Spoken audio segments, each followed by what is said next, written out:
G'day you mob, Pete here, and this is another episode of Aussie English, the number one place for anyone and everyone wanting to learn Australian English. So today I have a Goss episode for you where I sit down with my old man, my father, Ian Smisson, and we talk about the week's news, whether locally down under here in Australia or non-locally overseas in other parts of the world. Okay, and we sometimes also talk about whatever comes to mind, right? If we can think of something interesting to share with you guys related to us or Australia, we also talk about that in the Goss. So these episodes are specifically designed to try and give you content about many different topics where we're obviously speaking in English and there are multiple people having a natural and spontaneous conversation in English. So it is particularly good to improve your listening skills. In order to complement that though, I really recommend that you join the podcast membership or the academy membership at aussieenglish.com.au, where you will get access to the full transcripts of these episodes, the PDFs, the downloads, and you can also use the online PDF reader to read and listen at the same time. Okay, so if you really want to improve your listening skills fast, get the transcript, listen and read at the same time, keep practicing, and that is the quickest way to level up your English. Anyway, I've been rabbiting on a bit. I've been talking a bit. Let's just get into this episode, guys. Smack the bird, and let's get into it.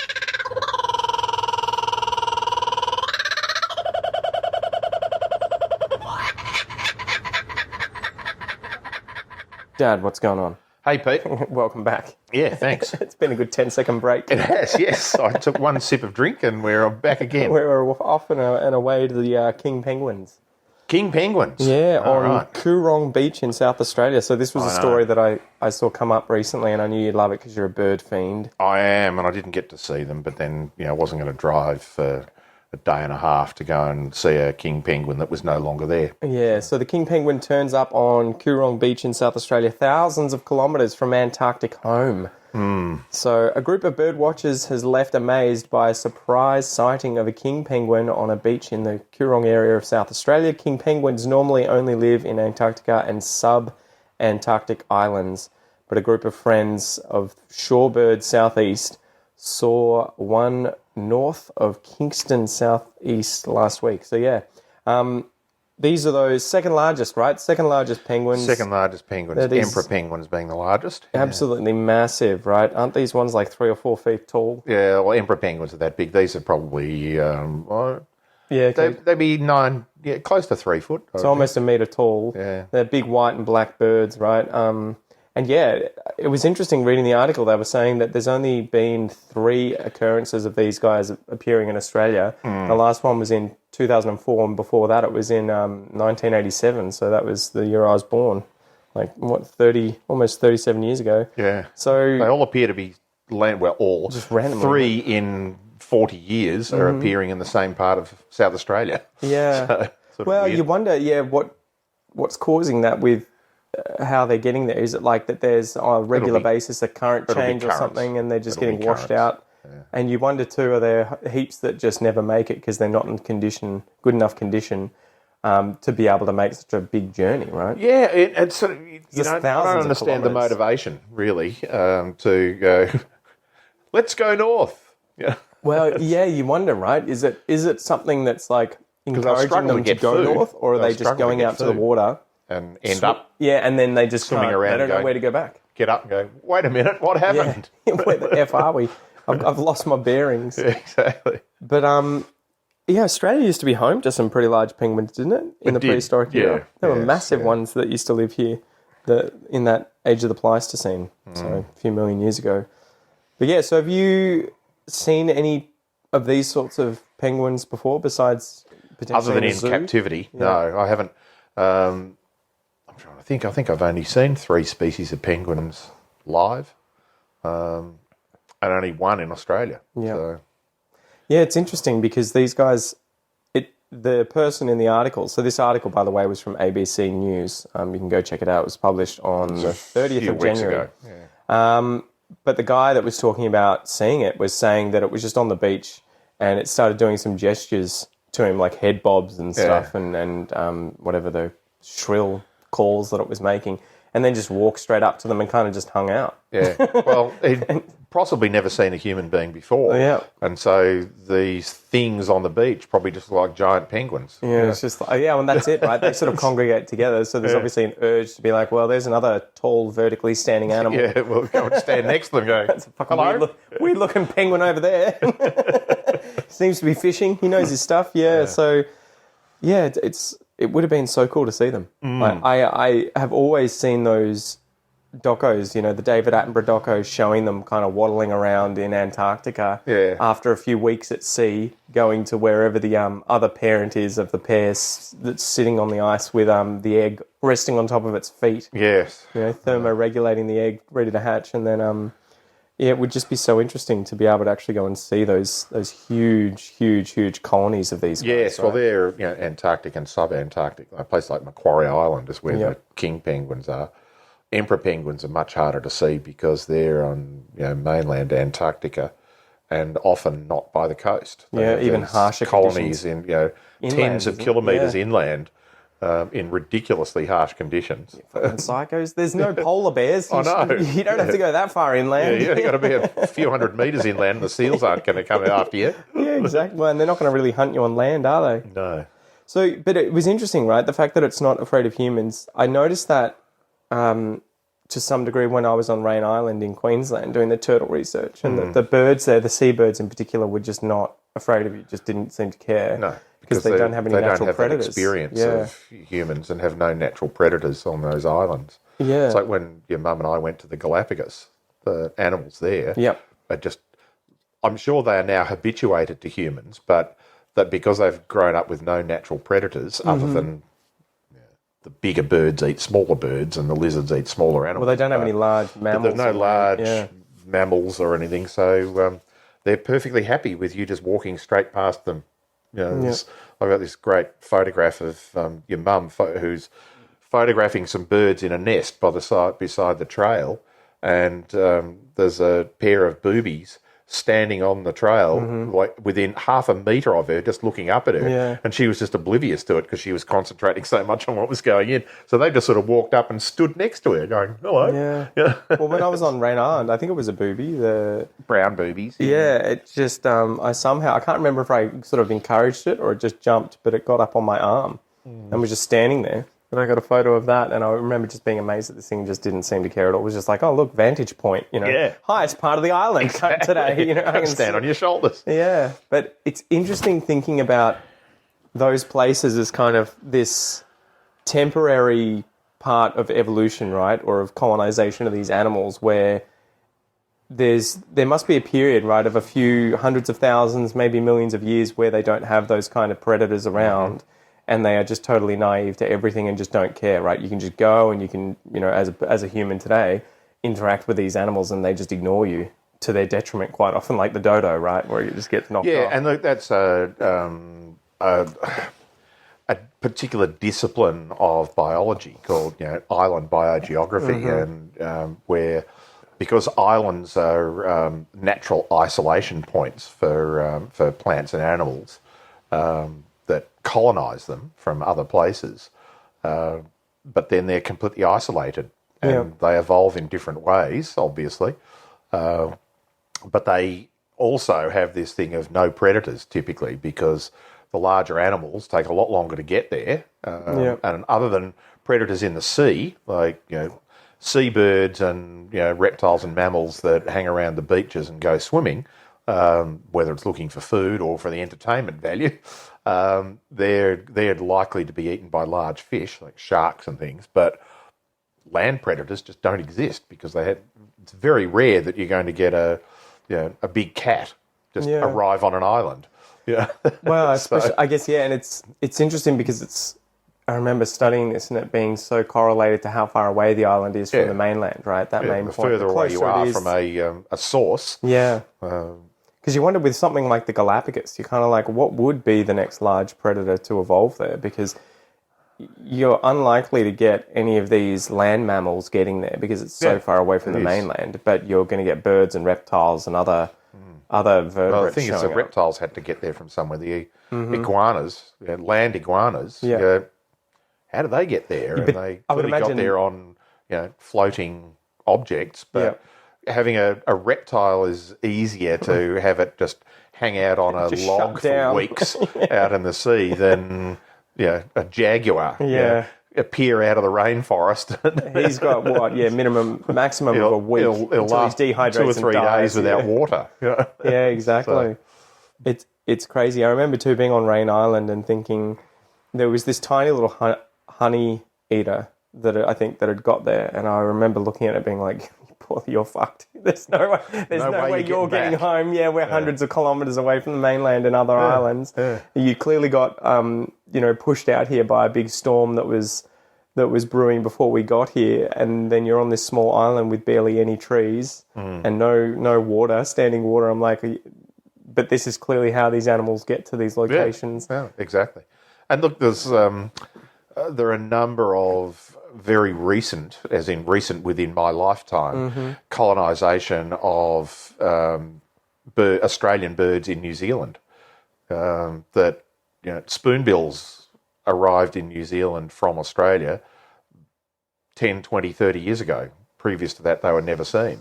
And now there are breeding colonies of them. Yeah. So, a few of them probably got blown over in a storm because the prevailing storms come from the west. So they were being blown out of Australia and ended up in New Zealand. And enough of them are there to have a breeding colony. Maintain a population. And, there's only one species that I know of bird that is an annual migrant, migrates from New Zealand to Australia. And that's a little we call them a double-banded plover. Ironically, in New Zealand, they call it a banded plover. But they've already got a double-banded plover. Yeah, no.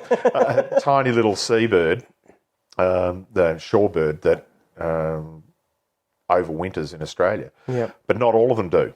Right. There's only some populations in New Zealand that do, and I think it's because they tend to, in New Zealand, they breed on beaches like our little plovers do, but they overwinter on river estuaries, and a lot of those estuaries in the South Island are just way too cold, and then flood in spring because of the snow melt. So, some of them have decided that you can fly to Australia, and bloody long way to go. Where are they breeding?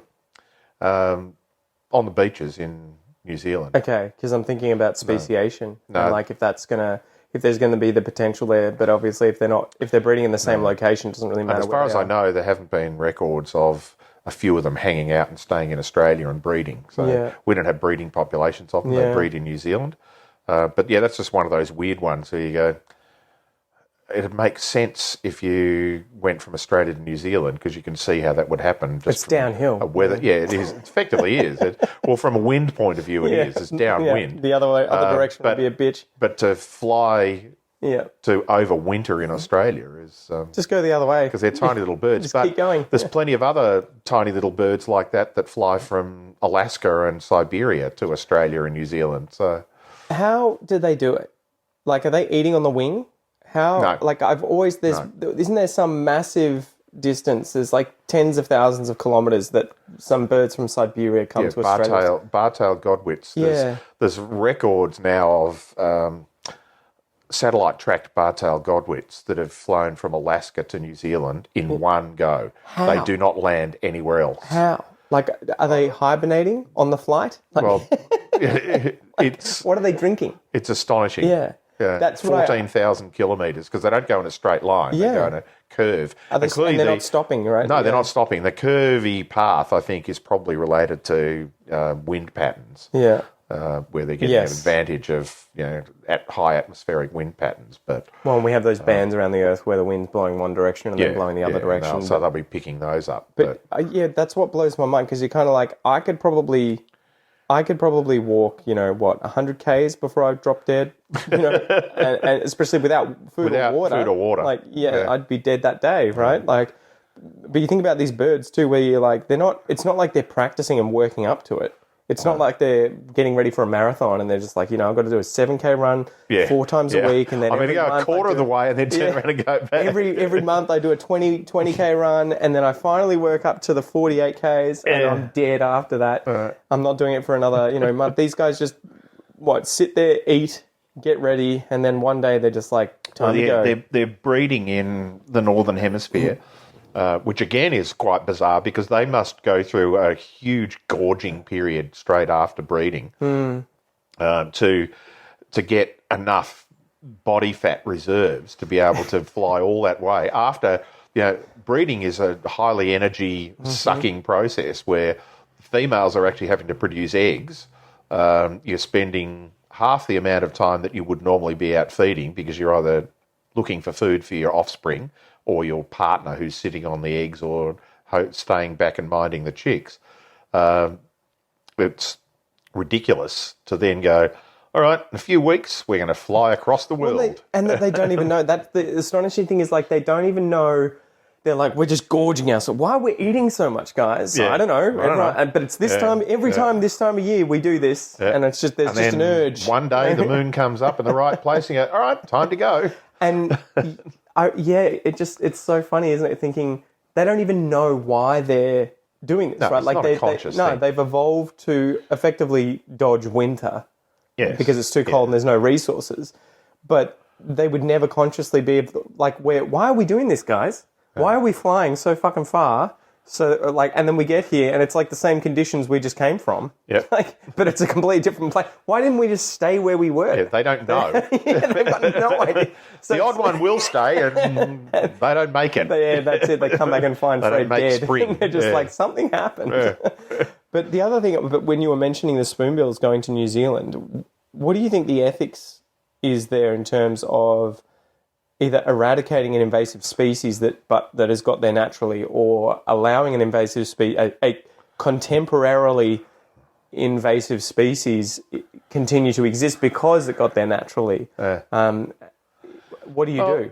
Well, I look at it and say it's a natural process that a large number of, say, the birds in Australia, we've got between 800 and 900 species of birds in Australia, depending on how many of the odd ones and the vagrants and things that you count. Many of those will have got to Australia over the last thousands to a million years. Didn't we just have a duck that got here to Werribee? You and I went out and we went out and saw the tufted duck. And that was the first time it had been seen in Australia, First time ever seen in Australia. Yeah. From Japan. Yeah. And then flew back. Poor dude. He's like, there's no ladies here. This bar's empty. Looked around and went, lots of ducks, but none of my type. It's this bar's full of monkeys, guys. But think it's just let it happen? Yeah, well, it's a natural process. It's not like somebody has sort of gone, I know what we can do. We'll go and get a truckload of spoonbills, stick them on a plane, and then release them in the South Island of New Zealand. Imagine if you found that's actually how they got there. These fucking guys. There's always one.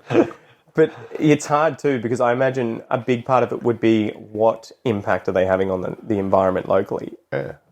And that would be when you would decide, right? Because I can imagine if the cane toad naturally got to Australia and you saw it doing, what it was doing, the damage that it does. Yeah, you'd be like, even though that was a natural process, we're just going to side with the current occupants who've been here the entire time and eradicate you. But yeah, it's always funny to think that humans are really doing what's best for us, what we prefer. It's not really about the environment objectively. It's about what we expect or want the environment to be like for our purposes. Because at the end of the day, fast forward hundreds of thousands, millions of years, the environment's going to reach an equilibrium. The environment will be something different.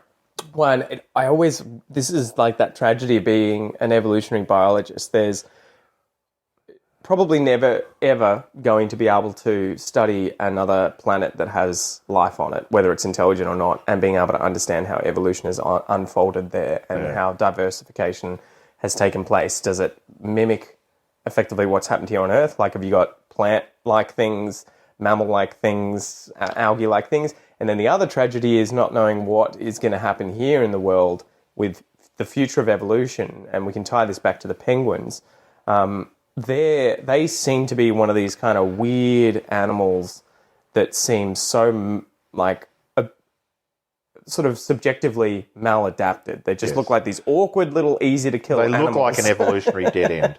Yeah, they're not like it's kind of like the halfway point between what whales evolved from. They were originally this wolf-like creature that lived around estuaries that over 30 million years spent more and more time in the water until it got to the point where it could pretty much just live there, like, obviously 100% of the time. Yeah. The halfway point is kind of like a seal or a sea lion that's like, you're like, I would love to see where these evolutionary lineages are going. Like, because I feel like they're probably still moving towards... Well, everything will continue to evolve. Yeah, but we there are don't, certain things we like don't reach crocodiles. an evolutionary endpoint. Sharks and crocodiles are two There are good examples. those certain of, things that kind of just found and it's a funnily really enough, easy... it's super predators that live in a relatively consistent environment. Yeah. Deep water, deep sea water really hasn't changed much in hundreds of millions of years. Tropical rivers and estuaries haven't really changed much. They've changed geographically in terms of where they are on Earth, but they've been there the whole time. So if you're a top predator living in an environment that doesn't change much, you don't need to evolve. And that's what I need mean, being right?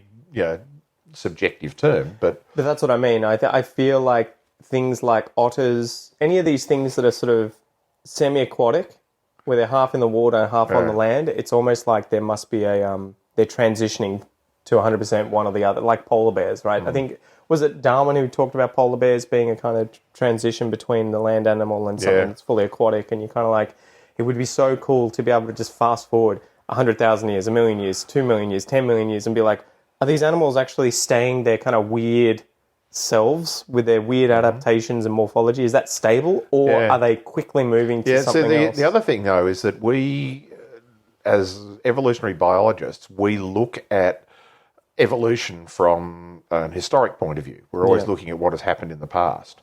And so we see it as a transition to something, where it actually isn't. It's a transition from something. Yeah. So otters, otters are small carnivores that have taken up living part-time, or in the case of sea otters, full-time, or close to full-time, in water.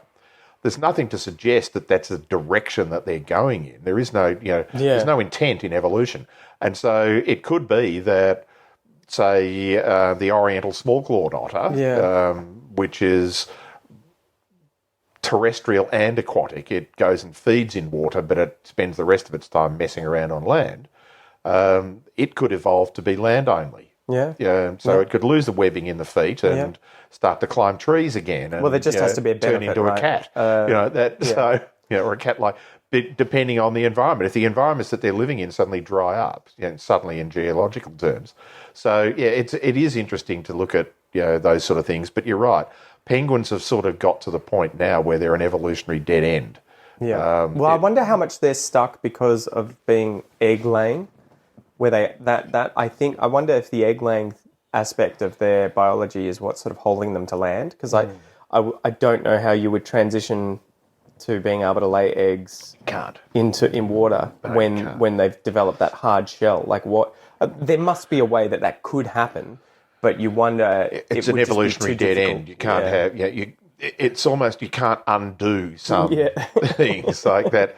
The eggs have to be able to get oxygen passing, gases passing across them, because you've got a living thing inside them, and they've evolved to do that in air, not in water. Yeah. Well, you wonder. I guess you would have to get to a point where you're able to lay eggs in water, like shallow water, and over hundreds of thousands of years, effectively just transition into completely aquatic environments. But there crocodiles have been doing this for hundreds of millions of years, and they still lay eggs on land. But again, though, that's where evolution. If there's no reason for them to become fully aquatic, because we had mosasaurs, well, I guess they would have to switch to live bearing. Right, and that would be that would be a more easy, an easier. And plenty of reptiles pathway. have done that. Yeah.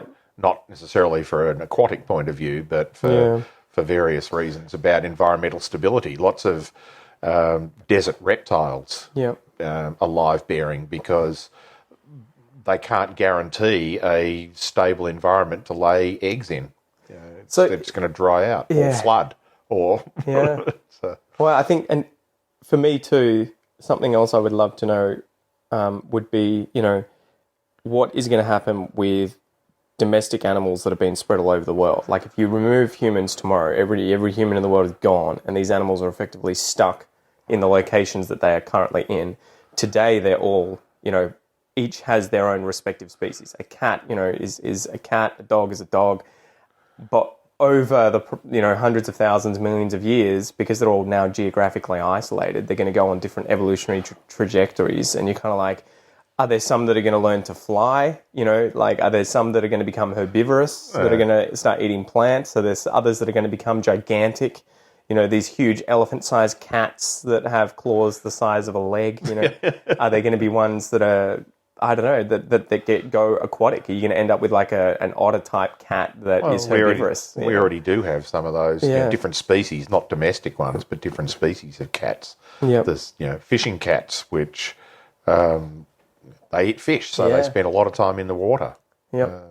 But I would love to see that sort of stuff play out simultaneously with all these domesticated animals, right? That you would have cows, sheep, bull, probably 20 or so different domesticated animals by humans, all living in the same environments around the world, right? Like you would have here cats, dogs, sheep, cows, goats, all of them are in Australia right here, and they would be interacting. And you're kind of like, what would happen evolutionarily with those ecosystems? Because for a while, planet Earth would all of a sudden have effectively the entire planet covered with these same groups of animals making up the same ecosystems and ecology and everything. And you're kind of like, how would these vary across the world if you fast forwarded? It's also interesting to think about how, because in most of those cases, humans have artificially selected and bred those animals to look and be completely different from what the wild type was. But that would disappear in the blink and of it an eye, does. right? If you look at pigs are a good example.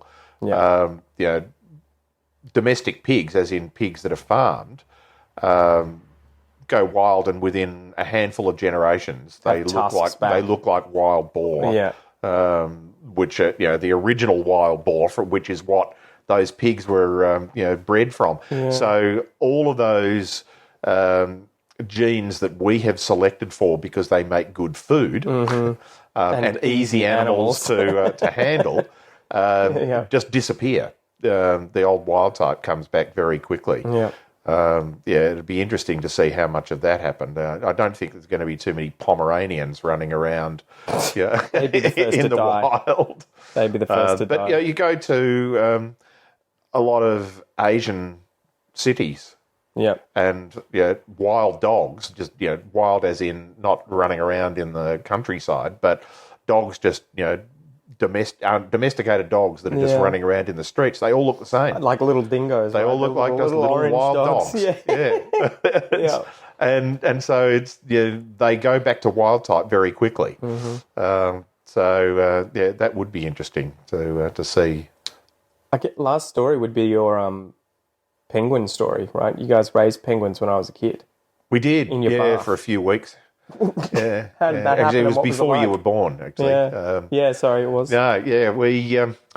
We have a friend who was now he just retired the penguin biologist at the Penguin Parade in Phillip Island. And for those who don't know about the Penguin Parade, we have one species of penguin in Australia that is quite common in southern Australia, in Western Australia, South Australia, Tasmania and Victoria. It's in New Zealand as well. And it's in New Zealand, although they call it the blue penguin, we call it the little penguin. It's become a very popular tourist thing to do, is to go down to the beach in one place on Phillip Island, which is extremely well controlled about what you can do and not do, and just watch these little penguins march up the beach. So this friend of ours was rearing a clutch of eggs that somebody had stolen from taken from a burrow and been caught. But But of course, they're never going to say where they got them from. They just hands up, oh, nothing to do with me. I found them at Woolies. So they couldn't be put back into a burrow and hope that an adult penguin or two would look after them. So he had the eggs in an incubator in his garage. How many of them? 2. Yeah. And they hatched. And then he had some research work that he had to do away from home. Yeah. And we were down staying with him for a couple of days, and he said, I need somebody to look after these penguin chicks. Can you take them home for a few weeks while I go off and research penguins in another part of Victoria?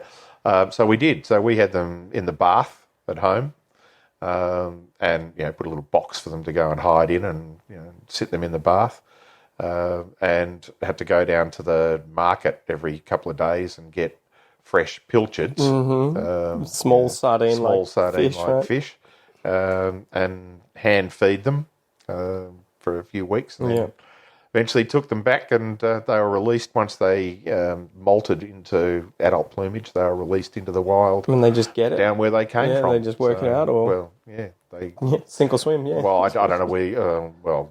Pete, the biologist, he would have probably. Well, they would have been banded. In fact, they were banded by the time we got them, but banded and presumably followed. But I didn't hear what happened to them in the long term. But you reckon they'd make good pets? No, they're horrible things. Why is that? They're just picky and... They're just loud and aggressive and, defensive rather than aggressive. Yeah, they're wild animals, but they are fun to have in there. And you don't exactly go and pet them and play with them. Yeah, it'd probably be bad eating too. Yeah, tastes like fish. The last thought I had on this, I was thinking this at the start or whilst reading this article. I don't know if my mind is just fucked up, but I have these sorts of thoughts from time to time, and I'm like... Do you really want to share this? Yeah. You wonder how many Indigenous people in Australia would have had these sorts of experiences in the past where they're just walking along the beach, collecting shellfish, and there's a fucking king penguin there. Just whack it on the head. Well, you wonder what they would make of it, right? Especially when it was like a spontaneous appearance of an animal you'd never seen before. And one that's 4 times the size of the one you used to see. And different colours. Yeah, you would... I just mutant. There must have been so many...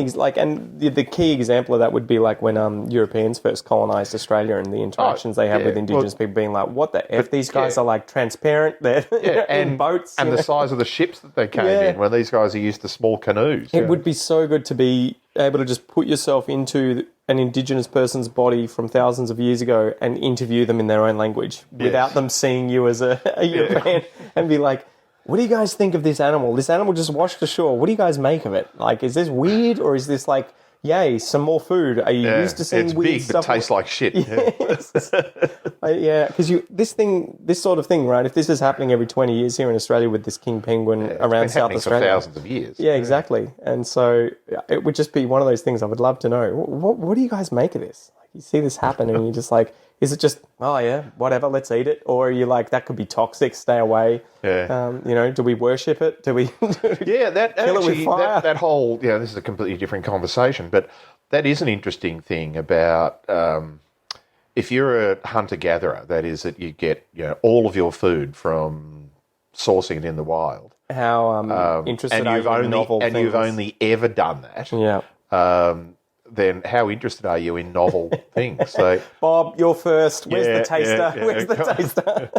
Exactly. He's like, I never get anything new. Well, you're still here to talk about it, so you're okay. That's it. So whether you just know that you don't just eat a handful of berries, you stick it on your tongue, and if your tongue tingles, you go, maybe not. That sort of... Got a bad feeling about this. Yeah, exactly. So it would be interesting to see, or whether it's just another animal. Well, and are you living on the edge at the point where you're just like, fuck, who cares? Like, if I die, I die. But if I don't, I just got this free dead animal that's got, loads of fat and meat on it that I'm just going to survive from. And look, I suppose animals are a bit different because particularly, large vertebrates, they're not poisonous. Just don't eat the liver, right? Or is it the kidneys? The liver. It's okay to eat the liver, but you don't just only eat the liver. Yeah. But they're large. They're not poisonous. Mm-hmm. So typically, whereas little frogs and fish and insects and some of those things, just eating them will kill you. Mm-hmm. But I suppose you're looking at it and going, we don't eat little penguins. Why would we eat the big one? Well, and you'd probably have a surprising response that you would just not pick. Yeah. Based on, probably cultural things where they're just like, it's white on the front and we don't eat white things on the front. They've got that on them, we don't touch them. Or they'd be like, it has this other trait and everything like that tastes like strawberries, so let's do it. Anyway, random thoughts. Random thoughts. All right, see you guys next time. You going to leave us with a parting fart, Dad, or are you? No, I can't replicate that. The chair won't do it. Yeah, it wasn't the chair. Yeah.